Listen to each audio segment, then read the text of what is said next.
dear students, how are you all? I hope you all are very good. Today, students, we are going to start the fourth chapter of class 8 science, that is about electricity, magnetic and heating effects. Today, we will learn the concept of electricity and also we will learn about its two major effects, that is magnetic effects of current and also the heating effects of current. Alright, let's start the chapter. See. First of all, we have the topic that doesn't electric current have a magnetic effect? क्या electric current का magnetic effect हो सकता है? Let's talk about it. For that, first of all, आपको magnetic compass, electric cell holder, 2 drawing pins, a safety pin, 2 nails, 2 connecting wires. And that one should be long and one should be short. And 2 small pieces of cardboard. ये सारा material आपको collect करना है. Then आपको एक switch बनाना है, 2 drawing pin, safety pin और एक पीस ऑफ कार्डबोर्ड का यूज करके. आफ्टर दैट आप इलेक्ट्रिक सेल को सेल होल्डर के अंदर प्लेस करेंगे. दोनों नेल्स को सेकंड पीस ऑफ कार्डबोर्ड पे फिक्स करेंगे as I have shown you like this. Alright, and longer wire को स्ट्रेच करेंगे between the 2 nails so that जो वायर का मिडिल वाला पार्ट है वो कार्डबोर्ड सरफेस से थोड़ा सा अबव हो. फिर लॉन्गर वायर के एक एंड को सेल होल्डर से कनेक्ट करना है, दूसरे एंड को स्विच के साथ. एंड शॉर्टर वायर का यूज करके आपको जो रिमेनिंग टर्मिनल्स हैं सेल होल्डर के एंड स्विच के उन्हें आपस में कनेक्ट करने हैं. Alright, and now you will place the magnetic compass just below the stretched wire between the 2 nails. So while observing the compass needle, अब जब आप कंपास नीडल को ऑब्जर्व करोगे देन आपको स्विच को ऑन पोजीशन पे टर्न करना है so that electric current wire के थ्रू पास हो. Now what do you notice? Okay, after that again आपको कंपास नीडल को देखते हुए स्विच को ऑफ पोजीशन पे करना है and then you have to notice this time. इस तरीके से स्विच को ऑन एंड ऑफ पोजीशन पे आपको सेवरल मोर टाइम स्विच करना है. ठीक है, pay close attention to how the compass needle react each time. So you may observe कि जब करंट फ्लो कर रहा है तो कंपास नीडल अपनी ओरिजिनल पोजीशन से मूव कर रही है, वेराज जब करंट स्टॉप होगा निडल अपने ओरिजिनल डायरेक्शन पे वापस आ जाती है. तो जैसे कि हमने एक्सप्लोरिंग मैग्नेट्स चैप्टर जो ग्रेड 6 में था वहां पे हम डिस्कस किया था कि कंपास निडल एक स्मॉल मैग्नेट होती है एंड उसकी डायरेक्शन चेंज होगी जब एक अनदर मैग्नेट उसके आसपास होगा. ठीक है, एंड ये इफेक्ट आपका नॉन मैग्नेटिक मटेरियल्स के थ्रू वर्क करता है in between. Alright, so why does the compass needle, so एक कंपास नीडल मूव क्यों कर रही है स्टूडेंट जब करंट वायर के थ्रू फ्लो हो रहा है? सो एक्चुअली में यहाँ पे जो निडल पर डिफ्लेक्शन है वो क्या शो कर रहा है कि जो वायर है, जो जिस वायर के थ्रू इलेक्ट्रिक करंट कैरी किया जा रहा है वो वायर एक्चुअल में एक मैग्नेटिक इफेक्ट कंपास पर प्रोड्यूस कर रही है. एंड जब जैसे करंट स्टॉप होगा ये मैग्नेटिक इफेक्ट डिसअपियर हो जाएगा एंड निडल जो है वो अपने ओरिजिनल डायरेक्शन पे वापस आ जाएगी. सो जो स्पेस है एक मैग्नेट करंट कैरिंग वायर के अराउंड, ठीक है, जहाँ पे उसका मैग्नेटिक इन्फ्लुएंस को डिटेक्ट किया जा सकता है लाइक द कंपास और needle moving, that space is known as magnetic field. Alright, so जब एक इलेक्ट्रिक करंट फ्लो होगा किसी भी कंडक्टर के through such as a wire तो वो एक मैग्नेटिक फील्ड उसके अराउंड प्रोड्यूस करेगा.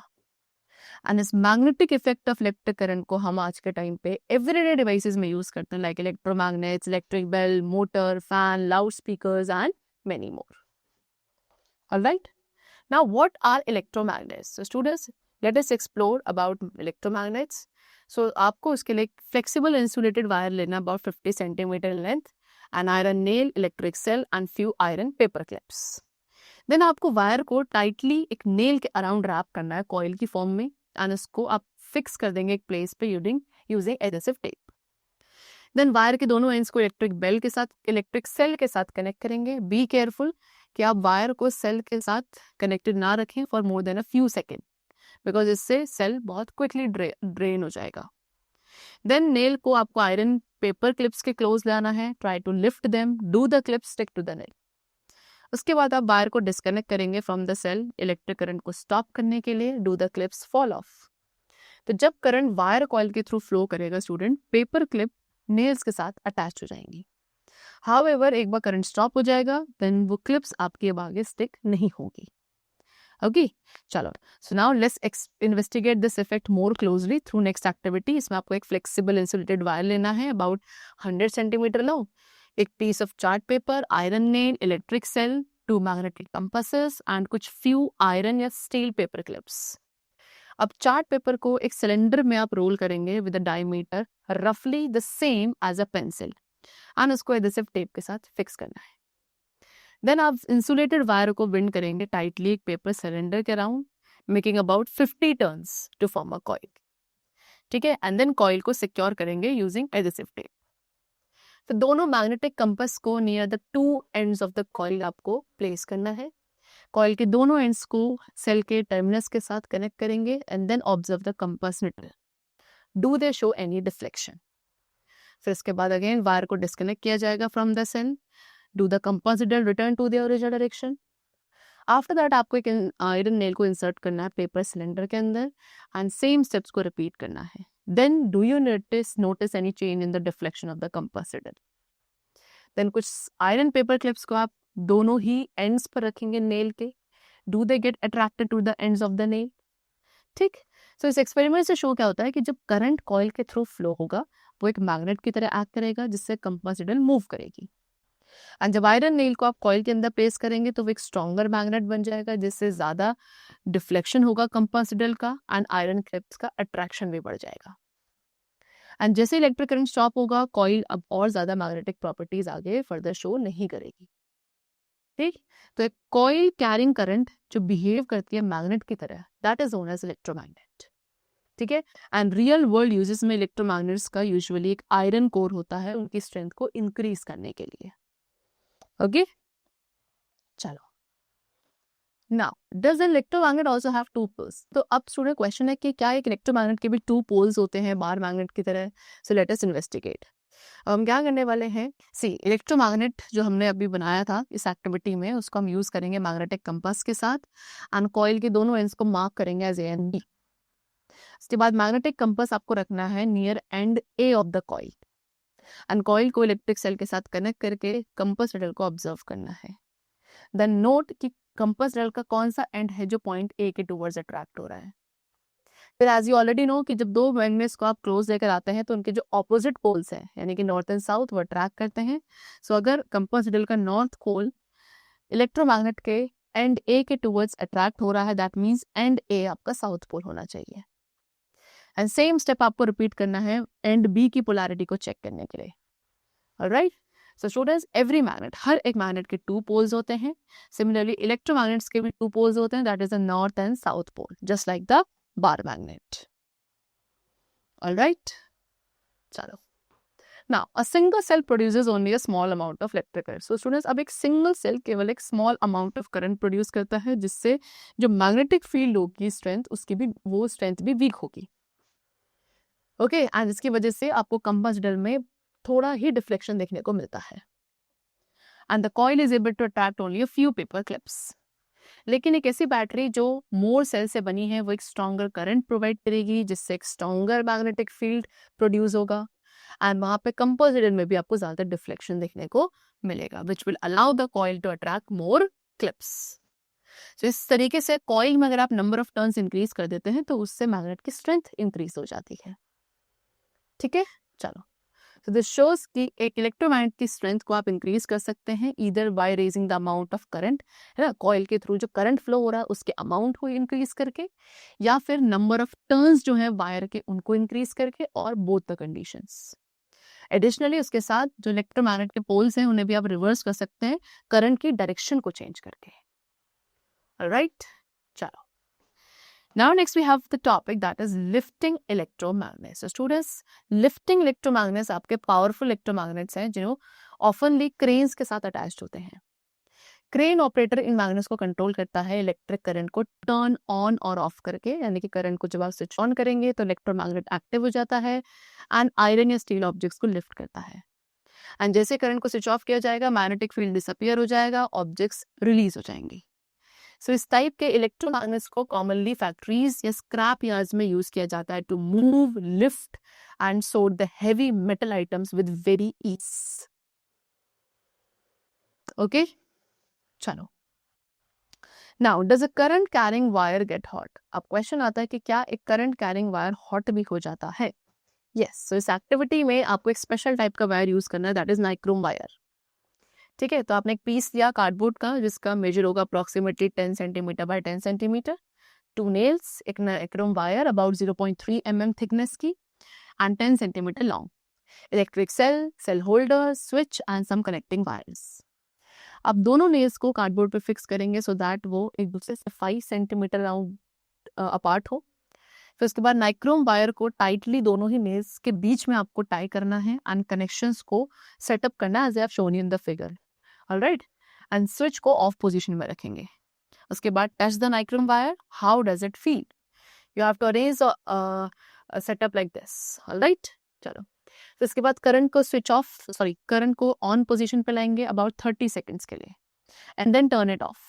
उसके बाद केयरफुली आप नाइक्रोम वायर को टच करेंगे for a moment. Do not hold it, just touch it. And then उसके बाद you have to you have to notice the difference between the temperature of the wire in both the situations. Alright, so you might have noticed कि nichrome wire आपका warm हो जाता है जब electric current उसके through flow कर रहा था. ऐसा क्यों हुआ? बिकॉज कोई भी कंडक्टर क्या करता है, इलेक्ट्रिक करंट के फ्लो के लिए एक रेजिस्टेंस ऑफर करता है एंड डिफरेंट मटेरियल्स का डिफरेंट लेवल का रेजिस्टेंस होता है. फॉर इंस्टेंट नाइक्रोम वायर का हायर रेजिस्टेंस होता है as compare to the copper wire जो कि आपकी सेम साइज एंड लेंथ का हो. इस रेजिस्टेंस की वजह से क्या होता है, इलेक्ट्रिकल एनर्जी का एक पोर्शन जो है वो हीट में कन्वर्ट हो जाता है. सो जब करंट एक कंडक्टर के थ्रू फ्लो होगा वो वार्म हो जाएगा एंड इसी को हम कहते हैं heating effect of electric current. Alright, चलो. So now think like a scientist. अब इस एक्टिविटी को आपको स्ट्रिक्ट सुपरविजन ऑफ टीचर के अंडर परफॉर्म करना है. ठीक है, अब हम यहाँ पे क्या करने वाले हैं, इस प्रीवियस एक्टिविटी को ही हम करेंगे दोबारा से रिपीट, लेकिन अब यहाँ पे हम बैटरी का यूज करेंगे जो कि 2 सेल्स की बनी है. व्हाट डू यू ऑब्जर्व, क्या वायर आपकी हॉट हो जाती है विद 1 सेल और 2 जब करंट आपका सेम अमाउंट ऑफ टाइम के लिए फ्लो किया जा रहा है. सो यू विल नोटिस कि वायर गेट्स हॉटर. वायर आपका और ज्यादा हॉट हो जाएगा जब आप 2 सेल्स का यूज करेंगे. ऐसा क्यों? बिकॉज वहाँ पे जो अमाउंट ऑफ हीट प्रोड्यूस हो रही है वो डिपेंड करती है कि कितना स्ट्रेंथ है इलेक्ट्रिक करंट का. एंड जो हीट जनरेट हो रही है वायर के अंदर, ये सेवरल फैक्टर्स के थ्रू अफेक्ट होती है, जैसे कि टाइप ऑफ मटेरियल, वायर की थिकनेस एंड लेंथ, या कितने अमाउंट ऑफ टाइम के लिए उस करंट फ्लो कर रहा है. ये सारे फैक्टर्स के ऊपर डिपेंडेंट है कि कितनी हीट जनरेट होगी कंडक्टर के through when the current is flowing through it. Alright, so we learned कि incandescent जो लैम्प होता है उसका फिलामेंट ग्लो करता है because it is heated by electric current. Right, फिर उसके बाद बहुत सारे अप्लायंसेज हैं like electric heater, stove, iron, immersion rod, water heater, kettles, hair dryer. ये सब भी सेम प्रिंसिपल यूज करते हैं to operate, that is the heating effect of electric current. ठीक है, इन सभी डिवाइसेस के अंदर क्या होती है स्टूडेंट, एक रॉड होती है या फिर एक कॉइल ऑफ वायर जिसे आप हीटिंग एलिमेंट कहते हैं. इनमें से कुछ अप्लायंसेस में हीटिंग एलिमेंट विजिबल होता है एंड ग्लो करता है रेडिश कलर में when it gets very hot. अब ये जो हीटिंग इफेक्ट है इलेक्ट्रिक करंट का स्टूडेंट्स, वो हमारी बहुत सारी डिवाइसेस में, एवरीडे डिवाइसेस में यूजफुल है, लेकिन इससे कुछ प्रॉब्लम्स भी हो सकती है. For example, energy is sometimes lost as heat in transmission wires. ठीक है, इन अप्लायंसेस, जैसे कि कुछ अप्लायंसेस हैं जहाँ पे बहुत ज्यादा heat. Okay, so in appliances too much heat can damage plugs and socket bye melting plastic parts और इवन कॉजिंग फायर हजार्ड्स. सो कुछ ऐसे भी अप्लायंसेस है स्टूडेंट्स जहाँ पे बहुत ज्यादा हीट प्रोड्यूस होती है तो उससे प्लग्स एंड सॉकेट्स डैमेज हो जाते हैं. कैसे? उनका जो प्लास्टिक वाला पार्ट्स है वो मेल्ट हो जाता है या फिर फायर हजार्ड्स हो सकते हैं इवन. ऑलराइट, चलो. सो ऐसे इंसिडेंट के रिस्क को रिड्यूस करने के लिए सेफ्टी डिवाइसेस को इंस्टॉल किया जाता है हाउस होल्ड सर्किट्स में. इट इज ऑल्सो इम्पॉर्टेंट कि हम वायर, प्लग्स एंड सॉकेट्स ऐसे यूज करें जो करेक्टली रेटेड हो for the amount of current they are meant to carry, जिससे कि अननेसेसरी जो हीटिंग होती है स्विच बोर्ड्स में या इलेक्ट्रिकल कनेक्शंस में उसको प्रिवेंट किया जा सके. ऑलराइट, देन पोर्टेबल सोर्सेस जो होते हैं इलेक्ट्रिसिटी के लाइक सेल एंड बैटरी, ये ट्रूली फैसिनेटिंग है. इन स्मॉल डिवाइसेस का यूज करके आप एक लैम्प को लाइट अप कर सकते हो, एक मैग्नेट क्रिएट कर सकते हो और even heat a wire also. Alright, चलो. Now how does a battery generate electricity? अब एक बैटरी जो है इलेक्ट्रिसिटी कैसे जनरेट करती है? Let's begin by looking at some of the earliest types of electric cells which were discovered. Number 1, voltaic cell. Voltaic cell जिसे हम galvanic cell कहते हैं. This is the voltaic cell. इसके अंदर 2 metal plates हैं, different materials की बनी होती हैं. and एक liquid होता है जिसे हम बोलते हैं electrolyte. ये सारी चीज़ें एक ग्लास या प्लास्टिक कंटेनर के अंदर प्लेस्ड होती हैं। अब ये मेटल प्लेट्स जिन्हें आप इलेक्ट्रोड्स कहते हैं, ये पार्शियली इलेक्ट्रोलाइट में इमर्स्ड होते हैं, जो कि एक यूजुअली वीक एसिड या सॉल्ट सोल्यूशन होता है। अब एक केमिकल रिएक्शन इलेक्ट्रोड्स के बीच में चलेगा एंड इलेक्ट्रोलाइट के बीच में, ठीक है, इलेक्ट्रोड्स एंड इलेक्ट्रोलाइट के बीच में केमिकल रिएक्शन होता है जिससे इलेक्ट्रिसिटी जनरेट होती है। तो जब सर्किट कंप्लीट होगा, इलेक्ट्रिक करंट आपका positive terminal of the cell से फ्लो करेगा through the circuit and back to the negative terminal. And over the time जो केमिकल सब्सटेंसेस हैं सेल के अंदर वो यूज होते हैं, and at this point cell आपका वर्क करना स्टॉप कर देगा एंड इसको डेड कंसिडर किया जाएगा, बिकॉज अब ये और ज्यादा इलेक्ट्रिसिटी प्रोड्यूस नहीं कर पाएगा। ठीक है, चलो now let us try to construct our own voltaic cell using easily available materials. तो आपने 5 या 6 juicy lemons, कुछ copper wire strips about 1.2 mm thickness की, आयरन नेल्स, एक LED एंड कुछ फ्यू कनेक्टिंग वायर्स को यूज करना है। अब एक कॉपर वायर को एंड आपको इंसर्ट करना है एक कॉपर वायर एंड एक आयरन नेल को हर एक लेमन में, मेकिंग श्योर कि वो एक स्मॉल डिस्टेंस पर एक दूसरे से। फिर इसी स्टेप को आप सभी लेमन्स के लिए रिपीट करेंगे। सभी लेमन्स को एक साथ कनेक्ट करेंगे, एक लेमन के कॉपर वायर को अनदर लेमन के जो आयरन नेल है उसके साथ ज्वाइन करके, and then you have to use connecting wires. Connecting wires का यूज करते हुए जो LEDs हैं, copper wire of the first lemon and the iron nail of the last lemon, उनको क्या करना है, अटैच करना है। What do you notice कि LED लाइट अप हो रहा है। If LED does not glow, अगर LED ग्लो नहीं कर रहा है तो आप उसके कनेक्शंस को रिवर्स करेंगे। Now you have to notice that does it light up और नॉट। So students, if the LED glows, अगर LED ग्लो कर रहा है इट मीन्स आपका लेमन सेल वर्क कर रहा है। एंड इस सेटअप में copper wires and iron nails as an electrodes act कर रहे हैं, एंड लेमन जूस एक इलेक्ट्रोलाइट की तरह एक्ट कर रहा है जिसके थ्रू इलेक्ट्रिसिटी फ्लो करेगी। ठीक है, आप यहाँ पे सॉल्ट वाटर सोल्यूशंस का भी यूज कर सकते हैं instead of lemon juice. Next we have dry cells. So while voltaic cells, students, voltaic cells एक major breakthrough थे, लेकिन ये everyday use के लिए practical नहीं थे। Instead dry cells आपके most commonly used होने वाले electrical cells है nowadays।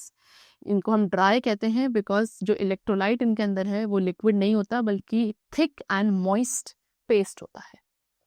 तो dry cell का internal structure यहाँ पे shown है। इसके अंदर एक zinc container है, ठीक है, इसमें एक जिंक कंटेनर होता है जो एज अ नेगेटिव टर्मिनल सर्व करेगा। एक कार्बन रॉड होगी सेंटर में जो मेटल कैप से कवर्ड होती है and as a positive terminal act करती है। अब एक कार्बन रॉड आपके सराउंडेड होगी पेस्ट लाइक इलेक्ट्रोलाइट से।